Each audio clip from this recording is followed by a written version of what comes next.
So what happened to my IFA Day 1 video? Well, you know what they say about life being what happens to you when you're busy making other plans?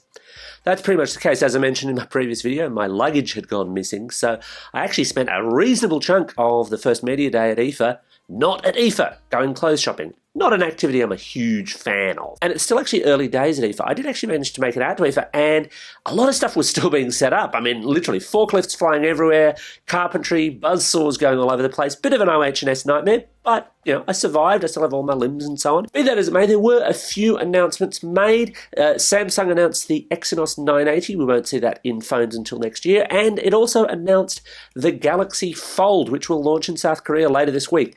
Again, still waiting on Australian availability of that device. Acer and Asus and Lenovo all announced and showed off laptops and other concept devices. Again, my own timing meant I wasn't actually able to go hands-on with those, but I'm hoping to do so in the next couple of days and bring you a video about that. Hopefully, of course, day 2 will go a little more smoothly now that I've got something to wear. Thanks for watching. Don't forget to hit like and subscribe, and stay tuned for more from IFA 2019.